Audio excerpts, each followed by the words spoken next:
Hello दोस्तों, how are you? This side Gurcharan. तो जैसे कि पता ही लग गया टाइटल के अकॉर्डिंग, आईडीबीआई बैंक ने 135 करोड़ का प्रॉफिट शो किया है इस क्वार्टर में।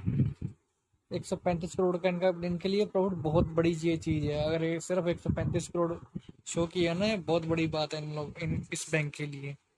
क्योंकि आप इसका डाटा चेक करोगे, 12-12 हज़ार, 13-13 हज़ार करोड़ लॉस शो करते हैं हर साल में। तो इस क्वार्टर में ये आया 135 करोड़, ये अपने आप में चौंकाने वाली बात है। थोड़े से इसके मैं फंडामेंटल में नहीं दिखाऊंगा, क्योंकि पता ही है कंपनी लॉस पोस्ट करती है। बाकी जो आपको बता देता हूँ इसमें करना क्या है, सिंपल जी। तो होना वही है जो मैं बोलूँगा। और टोटल इनकम रोज्ड बाय, पहले मैं बताता हूँ, 6925। रिजल्ट स्टडी करवा देता हूँ। मनी कंट्रोल साइट है, ये आईडीबीआई बैंक है। 20 रुपये इसका रेट चल रहा है। ये इन्होंने stand alone interest, stand alone की बात कर रहे हैं, जो भी रिजल्ट उसके अकॉर्डिंग दिखा रहे हैं। हाँ जी। अगर मैं ये इंटरेस्ट अर्न के 4 कॉलम है, interest earn, advance bill, investment, RBI, others, ये चारों को टोटल करूंगा तो मेरी इनकम आएगी 6925 आएगी। कैलकुलेटर पे जोड़ लेना। इनको जोड़ूंगा कम से कम ये 6600 के पास आएगी। ठीक है जी। ये कौन से क्वार्टर का है? मार्च 2019 का है। ये मार्च 2020 का डाटा है। 66। तो मेरी जो टोटल इनकम, इंटरेस्ट की इनकम जो इस क्वार्टर में इंक्रीज हुई है, वो भी इंक्रीज हुई है। कहा मेरी 6600 करोड़ थी, अब मेरी आई है 6900 करोड़ आई है। तो मेरी जो सेल्स है वो ग्रो हुई है। मेन कहने का मतलब मैंने जो मेरा काम बढ़ा है, कारोबार मेरा बढ़ा है। ठीक है जी। वो जी यहीं पे बता रहे हैं। Total income rose by 6925 and 6616 in quarter March 2019। ये वाला क्वार्टर का जोड़ के मैं आपको जोड़ के भी दिखा देता हूँ। अगर है डाउट किसी को तो मैं देख लो, मैं जोड़ देता हूँ आपको।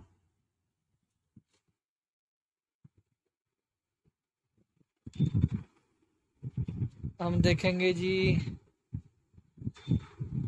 यहाँ पे टोटल 3453 प्लस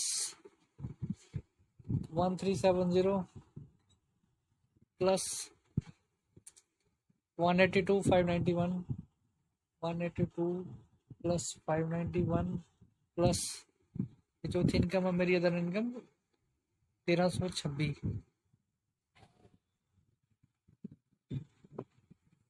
ये आप देख लो, टोटल 6922 आ गया।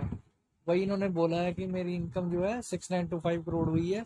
पिछले क्वार्टर में 6600 करोड़ थी। तो मेरा जो है कारोबार बढ़ा है। बाकी इसमें मेन चुकाने वाली बात यही है कि आप देखोगे, फंडामेंटल स्टडी करने हो यहाँ तक तो ठीक है। ये मेरा सारा इंटरेस्ट जो मैंने कमाया और जो मैंने खर्च किया, सारा कट कटा के मेरे को जो बचता है वो ये चीज़ है। मेरे को बचत हो रही 1395 करोड़ की, 950 करोड़ की, 1000 करोड़ की, 1200 करोड़ की, 1873 करोड़ की बार बचत हुई मेरे को। ठीक है जी। तो फिर उसके बाद देखो, ये हर क्वार्टर में मेन देखने वाली चीज़ है। ये देखो, हर क्वार्टर में ये प्रोविजन बढ़ा देते हैं। प्रोविजन प्रोविजन का यही मतलब था, अगर आने वाले बंदा प्रोविजन इसलिए रखता है, अगर आने वाले टाइम में मान लो कोई लोन डिफॉल्ट करता है, जैसे विजय माल्या वगैरह कोई भी लोन डिफॉल्ट करते हैं, तो ये जो प्रोविजन पहले प्रॉफिट बचा लेते हैं, तो इसमें से ये पूरा कर देंगे ये। ठीक है जी। ये एक्चुअल लॉस नहीं होता, ये अपने आप को सेफ्टी रखने के लिए पहले ही प्रॉफिट का हिस्सा जो मैंने ये बचाया है, उसमें से ये पहले ही ये जैसे मान लो 1395 करोड़ मैंने कमाया, तो 8500 करोड़ की इन्होंने प्रोविजन रख के 7000 का लॉस दिखा दिया है। ये 5300 का लॉस दिखा दिया। ये एक्चुअल में लॉस नहीं है भाई साहब, इस चीज को समझो। ये लॉस नहीं है, ये सिर्फ पैसा प्रॉफिट में से इकट्ठा कर करके प्रोविजन में, प्रोविजन एक अकाउंट होता है इनका, प्रोविजन एंड कंटिजेंसी। जो आम बंदों को नहीं पता है, वो जिनको पता है वो तो ठीक है। प्रोविजन एंड कंटिजेंसी में ये पैसे रख देते हैं। अकाउंट एक अकाउंटिंग तरह ही। मान लो मैंने आज 100 रुपया कमाया, तो मैं अपनी बचत के लिए 80 रुपये मैं पहले ही रख देता हूँ। हाँ भाई, मैंने 80 रुपये मैंने जो है मेरे अगर कल को मेरे आने वाले टाइम में कोई खर्चा, बुरी खबर आती है, कोई मैं बीमार पड़ जाता हूँ, कुछ पड़ जाता है, तो 80 रुपये मैं वहाँ से अपने लिए वहाँ से मैं निकाल लूंगा। मैं सिर्फ अपने 20 रुपये मैं अपनी इनकम शो करूंगा, तो मैं 20 रुपये से आगे मैं खर्चा करूंगा। ठीक है जी, मेरे कहने का मतलब 80 रुपये ये वहाँ रख देते हैं। तो यही ये कर रहे हैं। ये एक्चुअल में लॉस नहीं है, ये जो इतना इतना करके एंड में दिखा देते हैं ये 12,000 करोड़ लॉस, 13,000 करोड़। अब दिखा दूंगा मैं थोड़ा सा इसका। ये एक्चुअल में लॉस नहीं है। ठीक है जी, this is not an loss which is transfer to provision and contingency. This is provision and contingency only made due to risk which will be faced by company in futures about to bad debt loans, that's why they transfer to provision and contingencies. uh, फिर भी चलो देखो, ये इतना इतना करने के बाद भी ये देखो मेरे को 7,000 करोड़ लॉस हुआ, 5300 4600 करोड़। तो पिछले क्वार्टर में 755 करोड़ प्रॉफिट दिखाया, 289 दिखाया। फिर उसके बाद ये इन्होंने क्या आगे क्या किया, ये टैक्स पे कर दिया, ये टैक्स का कॉलम है। टैक्स पे कर 154 करोड़ टैक्स पे किया। फिर इस क्वार्टर में 135 करोड़ का मैं ही प्रॉफिट दिखा रहा हूँ। पिछले क्वार्टर में दिसंबर में मेरे को 5700 करोड़ का लॉस था। ये एक्चुअल में लॉस नहीं है, ये प्रोविजन में पैसे ट्रांसफर किए हुए, तो जानबूझ के लॉस दिखा रहे हैं। ये आईडीबी बैंक लॉस लूज तो नहीं है ये। 3800 crore loss, 49 crore loss, this is not an loss. तो फिर भी अगर प्रोविजन रखने के बाद भी मैं ये बोल रहा हूँ इस क्वार्टर में मैंने 135 करोड़ का प्रॉफिट दिखाया है। वो क्यों दिखाया है वो आपको मैं बता देता हूँ आपको। ठीक है, ये वो इसी के लिए इन्होंने बताया है कि ये देखो मैं आपको दिखाता हूँ थोड़ा सा।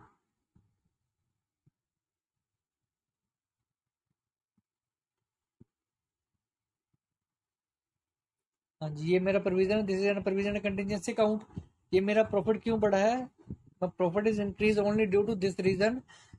On last quarter March 19 I made a provision of 8532.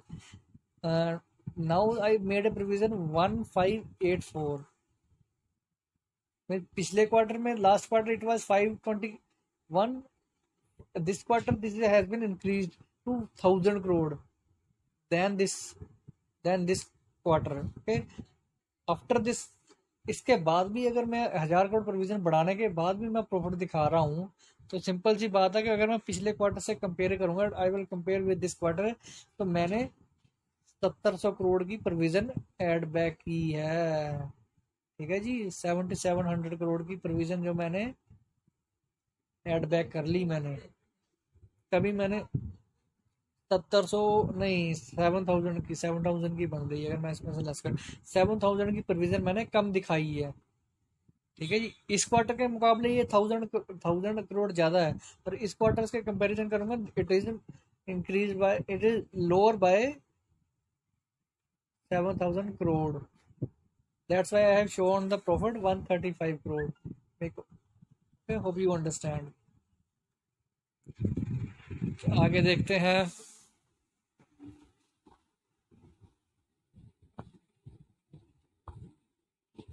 Main इसमें करना क्या है मैं पहले वो बता देता हूँ। ठीक है, ये प्रोविजन का तो मैंने बता ही दिया आपको। अगर ये सिंपल सी मैं बात बोल रहा हूँ, अगर ये शेयर आपको 19.60 पे मिलता है तो इसको आंख बंद करके बाय कर लो। 20 पे मिलता है बाय कर लो, इसको चुपचाप बाय कर लो। तो ये मेरा, अगर मेरा आज शेयर 20 का चलता है तो मेरा इसका टारगेट होगा 22 का टारगेट है पहले, फिर मेरा 24 का टारगेट है। इसका सिंपल सा मतलब यही है, अगर मैं 20 की चीज लेता हूँ 24 का बेचता हूँ तो मेरा 20% प्रॉफिट मैं कमाऊंगा। 20% प्रॉफिट आपको 1 साल लग जाएगा आपको कमाने के लिए। ठीक है जी, 1 साल, 1 साल 2 साल लग जाएंगे। अगर 7% एफडी का ब्याज है तो 2 या 3 साल लग जाएंगे। तो यहाँ पे मैं बोल रहा हूँ 20% प्रॉफिट इन, अगर if you invest in this stock up to 19.60, अगर below this 19.60 you don't have to buy। okay, below 19.60 you don't need to buy। अगर ये if it will cross 1960 then you have to buy up to 22 and 24। this will my short target, I am expecting 20% upside minimum, 20%, and it will be 25। So this is my analysis, and rest we'll see what is going on. अब बोल रहे हैं कि life insurance इसमें main हिस्सेदारी, life insurance की main हिस्सेदारी है, वो मालिक है इसका लाइफ आईडीबीआई बैंक का। उसने भी 4900 करोड़ प्रॉफिट लॉस शो किया था लास्ट पिछले साल में। 4900 करोड़ कम नहीं होती, ये करोड़ों करोड़ों की बात करते हैं। ये वही बोला इन्होंने, मेरा जो 6900 करोड़ की 300 करोड़ से मेरा इस क्वार्टर में आमदनी बढ़ी है। As a result increase recovery from, ये बोल रहे हैं कि रिकवरी भी हुई है बैड लोन की वजह से। That was the write back due to, मैंने बोला ना आपको राइट बैक की प्रोविजन। अभी मैंने 1500 करोड़ की प्रोविजन दिखाई है, वो मैंने जो आपको पीछे दिखा दिया अभी। तो मैंने 722 की प्रोविजन मैंने कम की है पिछले क्वार्टर से, ठीक है जी। तो मैंने प्रोविजन इसीलिए कम की है, एड बैक कर दी उसमें, क्योंकि मेरे को रिकवरी हुई, increase recovery from bad loans, ठीक है जी। यही रीज़न था मेरा आपको समझाने का, इसीलिए इन्होंने पहली बार तो इसके चमन में फूल खिला है। 135 करोड़ का प्रोविजन प्रॉफिट दिखाने का यही रीज़न था। रिजल्ट ऐसे एनालिसिस करते हैं, ठीक है। ये था रिजल्ट का मेन फैक्टर जो मैंने आपको बताया अभी। Bank related provision 247 crore quarter against 247 crore की कोविड-19 की वजह, जो उन्होंने टोटल 1500 करोड़ की प्रोविजन रखी है अभी इस क्वार्टर में, तो 247 करोड़ तो उसमें से ये कोविड-19 की वजह से इन्होंने रख दिए, बढ़ा दी है। बाकी यही चीज़ें, ग्रोथ एनपीए है, एसेट्स एंड जो एनपीए थोड़े से बढ़े हैं पिछले क्वार्टर में।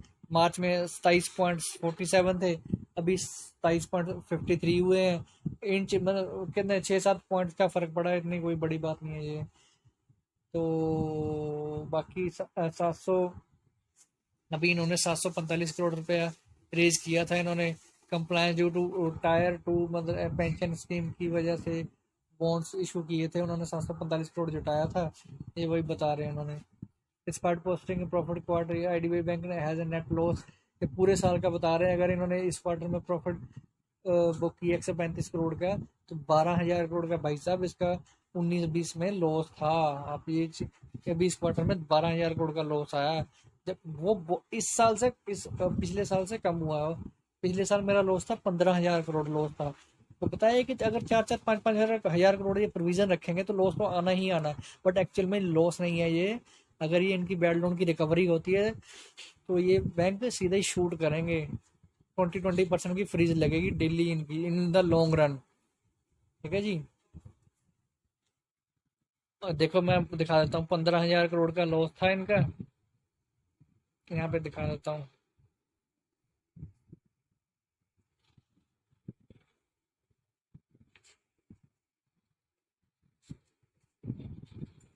ये देखो मार्च 2019 है, ये मार्च 2019 है। तो मैंने कितना लॉस पिछले साल शो किया था, 15,000 करोड़ का 2019 में शो किया था, 15,000 करोड़ का लॉस, ठीक है जी। इस साल मेरा लॉस कितना हुआ, सिर्फ 12,887 करोड़ आया। पिछले साल के मुकाबले ये भी कम हुआ, तो ये अच्छी बात है। इसीलिए मैंने इस पर रिकमेंडेशन दी है 20% की अपसाइड की। The net interest income margin improved to 2.6%। Net margin भी बढ़ा है इनका, पहले 2.03 था, ये भी अच्छी बात है। LIC completed acquisition 51% controlling stake in the lender. देखो LIC ने 2019 में इसमें 51% की होल्डिंग ली थी, बहुत बड़ी बात है। LIC इसका मालिक है, आईडीबीआई बैंक का, ठीक है जी। लाइफ इंश्योरेंस इन्फ्यूज 21,000 करोड़ रुपए इस बैंक में लगाया हुआ है उसने, 21,000 करोड़ रुपया, और सीधा सीधा मालिक ही है, वही मालिक है LIC इस बैंक का। which is under pressure under the Reserve Bank of India's prompt correctively action PCA framework। ये तो बाकी वही चीज़ें, ये देखो मैंने आपको लॉस दिखाया था, तो ये मार्च 2020 है, ये मार्च 2019 है।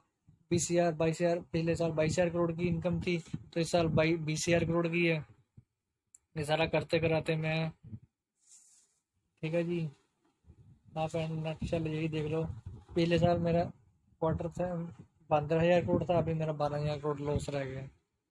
तो मैंने अपने तरफ से एनालिसिस कर दिया। अगर आपको वीडियो अच्छी लगे तो शेयर करो, सारे लेवल्स भी शेयर कर दें। IDBI bank thanks welcome good.